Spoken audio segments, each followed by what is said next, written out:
Hi everybody, thank you for tuning into another video on TK's Tech Corner.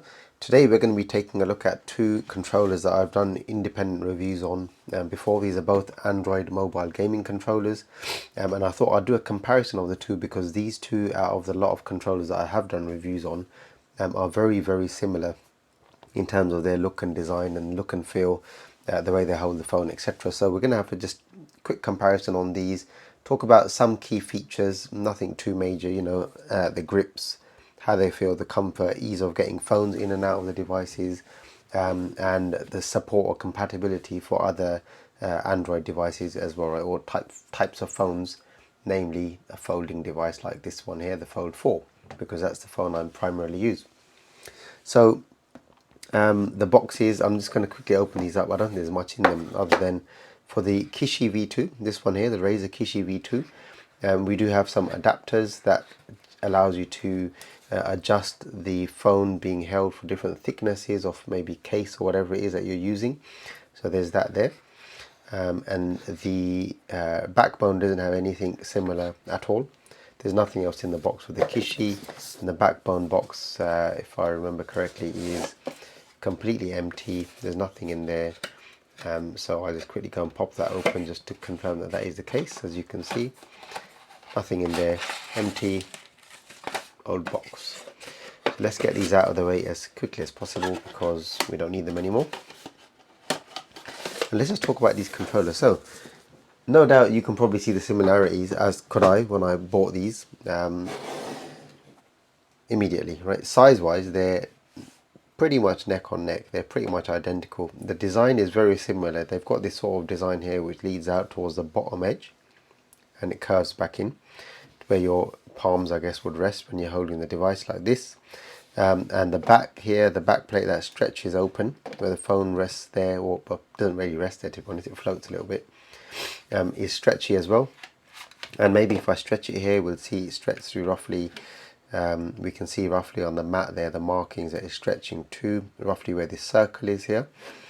Maybe this one, I can stretch this one and we can open it and we can see this one actually stretches a little bit less, but then it doesn't mean that it's going to fit smaller devices in. It just means that it might be that whatever the design is here might allow for the device to fit the same size. I do think personally, I think the Kishi does allow for slightly larger devices, what I'm feeling. From a how does it feel perspective to stretch it, how soft is that? The Razer Kishi to me feels very smooth when I'm doing this here, right? It's got a nice soft stretch, and the backbone a little bit more friction, and you can feel it there, and maybe you can hear it as well, right? It's a bit noisy on the track, and there's a bit more friction to get it going. It's not as soft or smooth as this. This is very. This is just, as soon as you apply a bit of pressure, it starts separating. This one, it's not. It's in chunks, right? I'm having to apply a lot more pressure, and it comes in chunks, right? So that is the ease of actually extending and closing the device. Let's talk about the features of the devices before I try and put the phone in, right? So this one here, the backbone one for, this is a new model, right? Backbone one for Android. You've seen the review on it if you watch my channel. Has got the USB-C pass-through for charging. I don't believe either of these support fast charging. I haven't tried it. And then you've got a 3.5mm headphone jack, which is quite nice because people like that, right? They disappeared of phones a long time ago. And this one here has got just the Kishi V2 has got just the USB-C pass-through for charging. I've not tried any accessories on them whatsoever. I don't believe they support OTG at all. So OTG stands for on the go. So plugging device accessories in via the USB-C port there. I don't believe any of them support OTG. And for me personally, it's not important. Let's look at the face of the device. Must apologise, I have got a bit of a flu, so if I'm sounding a bit bunged up or if I do cough, I do apologise.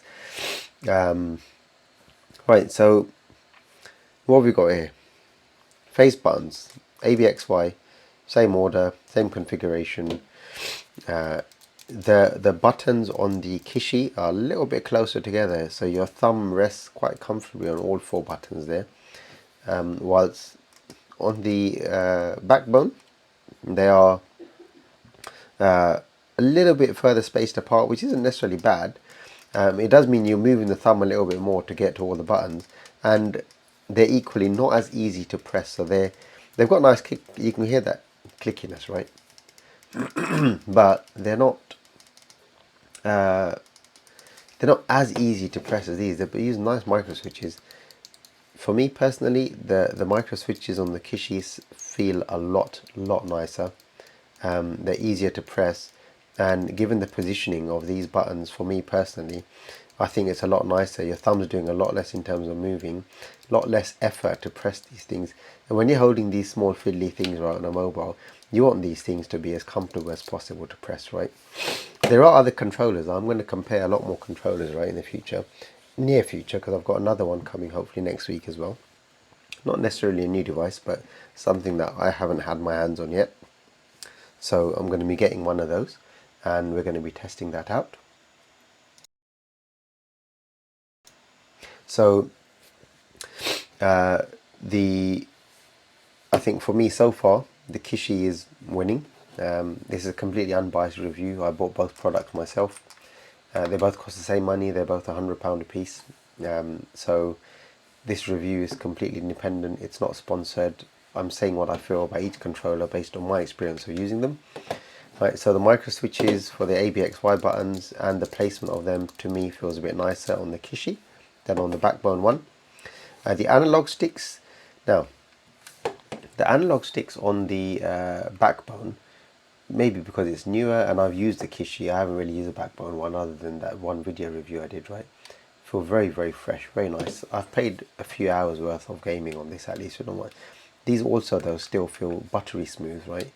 They've got a tiny bit more resistance from what I can feel than the Backbone one. I think I'm about right on that.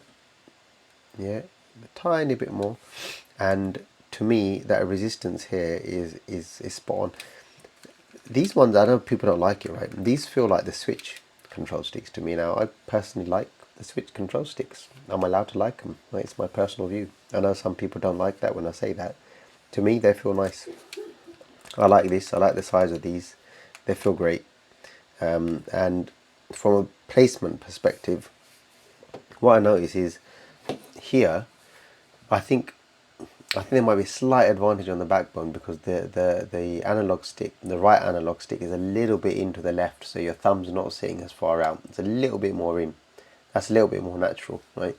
But then the buttons, not feeling the buttons at all, right? It's just it's these buttons. These are in the right place. Sorry, I had to just mute to cough there. These are in the right place, right? And it's not that the analog stick's too far out. It's not. It's literally, you're talking about millimeters. It's just that seems to feel a little bit more natural than this does. It feels a little bit more out. But then the buttons here feel in a better place anyway. So far still, I think I'm overall favouring the Kishi. I'm a little bit more in favour of the slightly left position analog stick, the right analog stick there. On the left hand side, the left analog stick to me, they both feel exactly the same. In terms of placement, there's really nothing in it, and they feel about right. And you can see when I'm holding them, my thumb feels right as well on both of them. The D-pad on the left hand side, I don't like the feel of the D-pad on the Backbone. To me, it just feels dead. It's small and it's completely flat. There's nothing going on there, right? There's no ring around it outside. It's got a slight curvature on it that you can see there, but other than that, it's completely flat. It's matte, very small. There's no real response to it. I don't personally like the D-pad on there, where you got the D-pad on the Kishi, which feels nice. It's got some clicky up downs. It's got the textures on there, the up down left right on the actual D-pad itself, and it's got the frame around it, which, believe me, it may not sound like a lot, makes a difference, especially if you're playing something like Street Fighter. This D-pad's going to do you. This one ain't. You don't know where your thumb is on there. It's just sliding all over the place. It's crazy. D-pad, no, 0 for me. I don't like that D-pad at all. It's just pointless implementation of a D-pad. This D-pad here, really good, really enjoyable to use that. feedback is awesome. Right, so let's go on to the top then, the trigger buttons. I'm a bit undecided about these still, you know. I've had the odd accidental press of these macro buttons. Now, what they've done here is they've got the two macro buttons there, right? And they've shortchanged you on the triggers. They've got smaller triggers. Now you can see what's happening there, right? 9 out of 10, you're going to be alright. They've got a good angle on the triggers. So your fingers aren't slipping off there much. I've played The Last of Us 2 on remote play quite a lot using this, and overall very enjoyable experience, comfortable. I think the longest gaming session I've had in this is probably about an hour and a half, no problems whatsoever. But just the triggers, you know, I don't know. I don't think I need the macro buttons. I know these are games for that pro controller type thing going on here. You don't need it. It's a mobile. You don't need that stuff. You can get rid of it. Where on the backbone, a bit more classical, right? But they've got no macro buttons. The analog triggers, from my perspective, again, my own personal view, there's a lot less travel in them there than there is here. Look at this. Look at the angle as well, right? The angle on the Kishi is a lot greater, and it's got a lot more travel, and it's got a lot nicer feedback. That friction on that is lovely. It's very smooth. The transition is super smooth. It's very nice. This thing here, just to me, it's smooth, but it's flat. There's not much to it. And when it's down, your finger's slipping off that. This is the old PlayStation 2 issue, or PlayStation 3, whichever it was, where, you know, people buying these clip-on, you know, things to clip on their triggers and keep their fingers where they're supposed to be. It's nice because they're full size, right? Interesting, isn't it? They're full size versus these ones, which are small, but your fingers still stay on these ones better than they stay on these ones. So, you know, it just goes to show size is not everything, right? There you go. Look at that. That is a problem. So again, another thing there, not really feeling it. Other buttons, so you've got the menu buttons, you've got the backbone button which will launch their app, and you've got here, you've got some screenshot buttons and the menu button here as well, and some, again, standard sort of Android menu buttons here. Basic stuff, all good stuff, no issues there whatsoever. Let's talk about actually getting the phone in and out. So because this is a very light spring mechanism, this one is a little bit easier to get the phone in and out. But before I do that, I want to talk about something.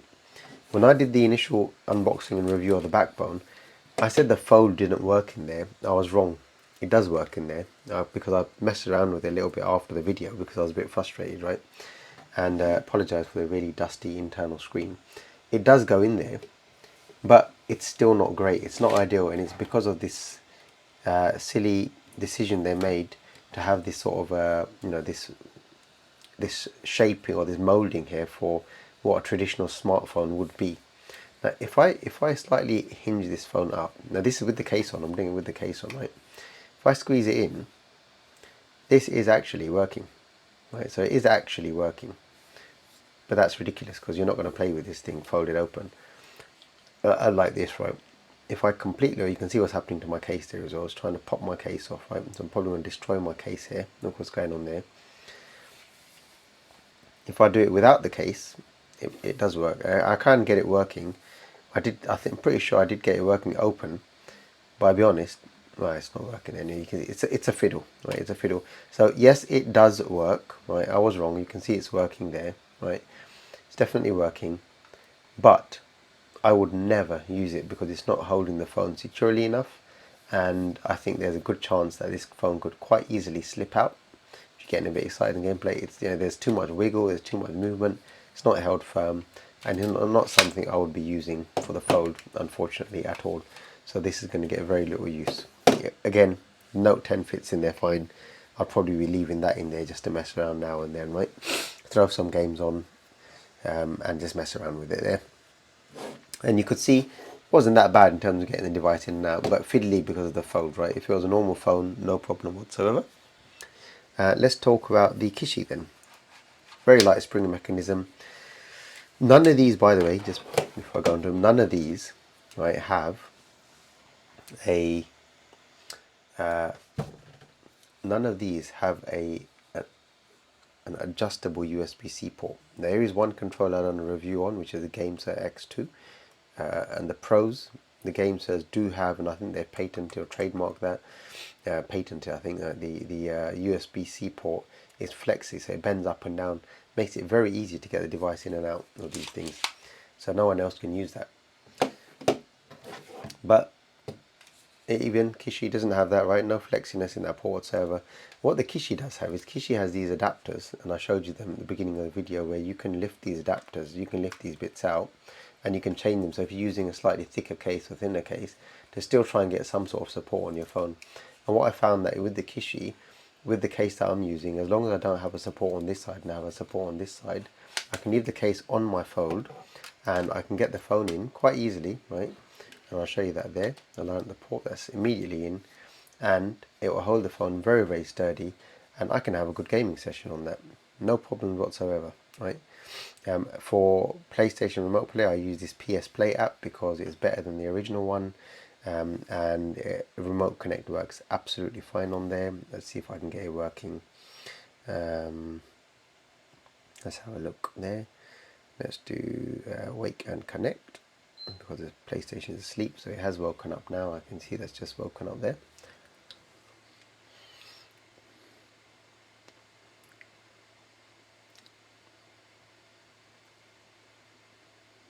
So it's going to wake up the PlayStation. Hopefully we'll get a streaming session going on here, right? And this works very, very well with the PS Play app. The reason why I use PS Play is because you can't use these controllers with the official Sony Remote Play application. It doesn't work, so I use this instead. And I can use the controller absolutely fine, as you can see there, working, and I can play The Last of Us, or I can play whatever else I want. I'm still playing through The Last of Us Part 2. I think I'm towards the end of it now. It works very, very well. The controller is responsive, as you can see there, and I'm able to game quite well with this. I don't want to go and get myself killed in this game. I'm in a critical spot at the moment. I think I'm coming towards the end of it. I'm on the island. No spoilers, so I'll stop right there. But as you can see, it's working absolutely fine. It works very well. And I think out of these two, for these reasons that I've given, out of these two controllers, for me, the one that wins or takes the top spot out of these two is the Razer Kishi V2. Again, yes, a bit annoyed with these little macro buttons here that, as far as I'm concerned, don't need to exist. There's no need for these in these mobile controllers. Only my personal view. If you think you need them, great. They're programmable. You can program to repeat one of the other buttons if you like. Might be good for some fighting games, who knows, right? But again, I don't really think you need them. But otherwise, both great controllers in their own right. You know, both cost the same money, same size, portability exactly the same, right? None of them come with cases. You could keep either of them in the boxes that they've come with. The boxes are nice and slim, and they provide good protection to the devices, so you can throw it in the box, throw it in your bag. That way you're not worried about your analog sticks getting bent up and chewed up in your bag when you're throwing other heavy stuff in there. Otherwise, no issues. So there you go. On that note, I'll end the video. If you've got any questions about these two controllers at all, please feel free to ask them in the comment section below. If you've enjoyed the video, please do leave a thumbs up, and if you haven't already done so, hit subscribe in that bottom right hand corner there. As I said, I have got another controller coming next week, which I'm going to be doing a review on. That's the Nakon MGX Pro, and that's going to be very interesting because I think that might be the best controller to do some sort of remote play sessions, streaming sessions with the Fold 4, just because of the way the controller looks. Connectivity, I think the device will sit balanced in there, and overall from a grip perspective, I think it'll be quite comfortable.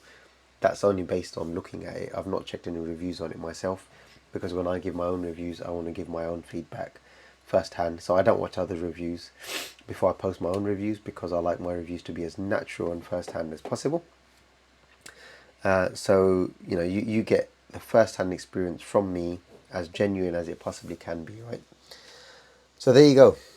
I really hope you've enjoyed the video, and I really look forward to seeing you in the next video. Thanks for watching. Take care and all the best.